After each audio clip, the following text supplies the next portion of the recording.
Hi, I am looking at our activities and materials folder to introduce you to some of the materials for the second week of class.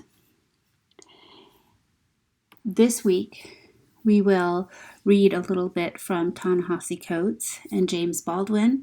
Both of the texts that we will read are letters to a family member. However, they are also letters to the nation in a way.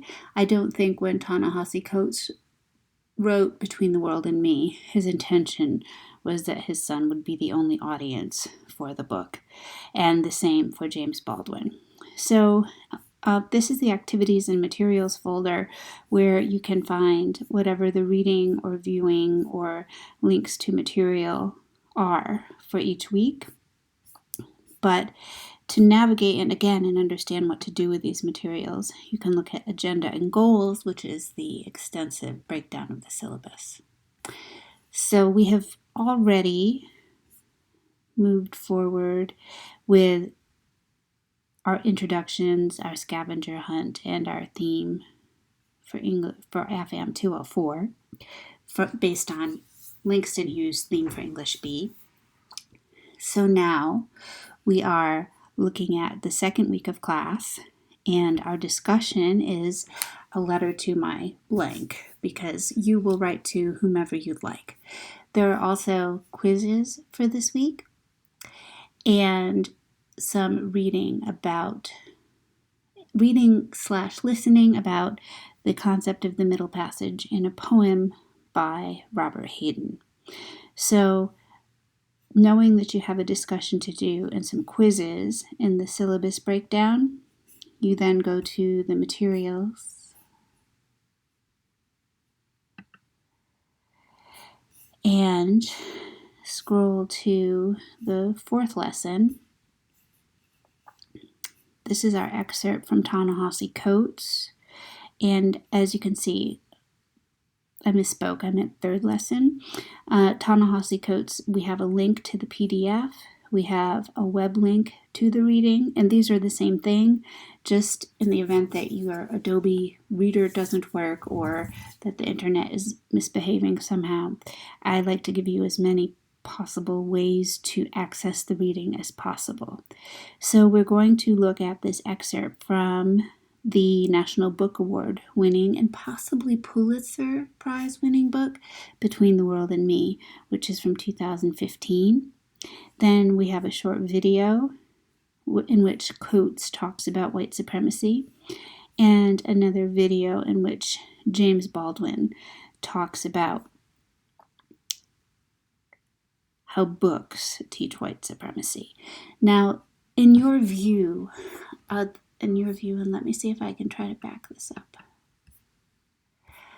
You might see that if you're off campus, you need to log in, and it's not going to let me do it. But if you don't see this video in your view, you'll see a box that says username and password, and you will put just the beginning of your username.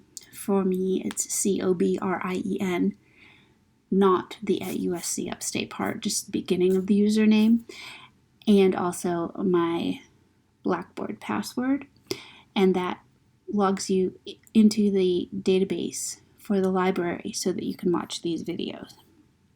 So then you just click play to hear the video.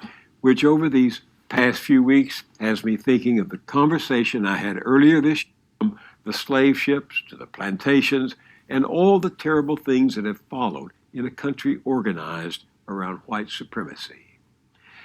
As anger and recrimination echo from the... So this guy talks a lot and gives a lot of context. He's a news reporter talking about the aftermath of Ferguson. And the really interesting part is when he replays part of an interview he did with Coates. So let's just scroll ahead to that. If you want to watch this video before you do the Coates reading, it might get you interested in who this guy Ta-Nehisi Coates is. Story of the Atlantic magazine headlined "The Case for Reparations." Here's exactly what you say. White supremacy does not contradict American democracy. It birthed it. nurtured it, and financed it. That is our heritage. What is white supremacy? It is a system that is really, really old in this country, which holds that a certain group of people who hail, with a certain ancestry, should always be ensured that they will not sink to a certain level, and that level is the level occupied by Black people. And so, what the language of what white means adjusts over time. It doesn't need a static thing called white. At one point, Irish people did not fit into that. At one point, Italian people did not fit into that. At one point, Jewish people did not fit into that. And now they do, and we've changed that and we've adjusted. The only people who never fit into that are African Americans. Okay, and here is, again, fortunately this shows up now for the request for the login, which probably will be what you see on your page. You just put in your information and tap login, and you will see James Baldwin.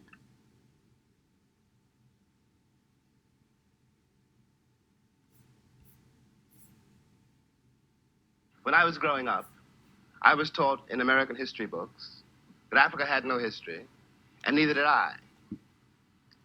That I was a savage, about whom the less said the better, who had been saved by Europe and brought to America. And of course, I believed it. I didn't have much choice. Those are the only books there were. I am one of the people who built the country. Jimmy Baldwin moved into my house here in Connecticut in the winter of 1960. By this time, I was boiling to write the book. And I think it was he who encouraged me more than anyone else to seize the idea of the first person and to plunge into that kind of... So unfortunately, even that incredibly powerful video from James Baldwin gets bookended by William Styron, who is another American author. I personally find Styron's writing kind of problematic, and I love James Baldwin. If you've seen the recent movie If Beale Street Could Talk, James Baldwin wrote that novel, one of the most beautiful, powerful novels of the 20th century. Now, having seen these two videos in which you get an idea of who Coates and Baldwin are, that might whet your appetite to hopefully read some of their prose. And the assignment for this week is to write your own letter to a family member. When I even think about doing this assignment, it really pulls on my heartstrings, because I think about writing possibly to my daughters about the America that I have birthed them into. Obama was president when they were born, and then we know what happened next. And my children are 4, so it will be hard for me to write this letter. But I will. This is James Baldwin's letter to his nephew from 1962 that inspired Ta-Nehisi Coates to write a letter to his son, which became his prize-winning book. He sees his face. He knows this person from childhood. And he knows that other people do not see the same thing when they look into his nephew's face. Then he talks about what the world has done to his nephew's father, James Baldwin's brother.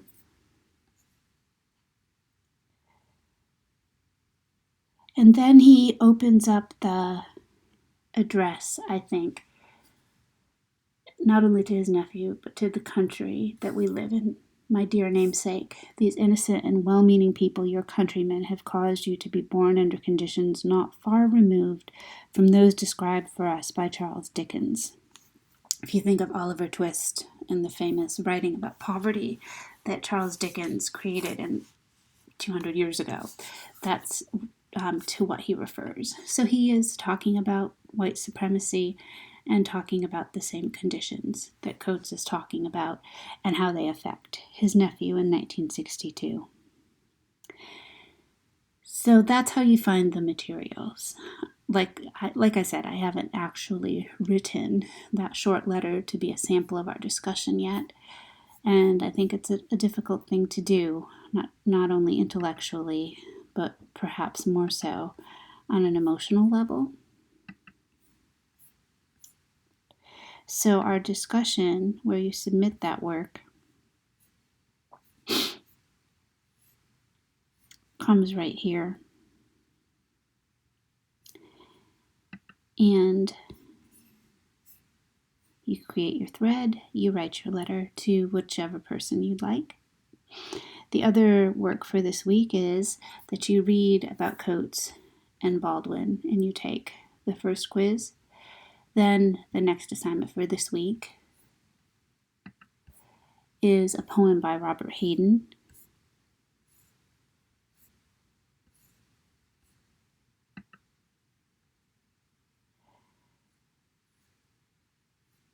And this is a copy of the poem itself. Reading it. And the other link is another copy of the text. So those are what the quizzes. There's one discussion and these 2 quizzes for the second week, but a lot of difficult and really powerful material about history and how we got here. And by we, I mean Europeans and people of European descent as well. So I am breaking my own rule of carrying on and not making these videos short enough. I'll sign off for now and have a great week.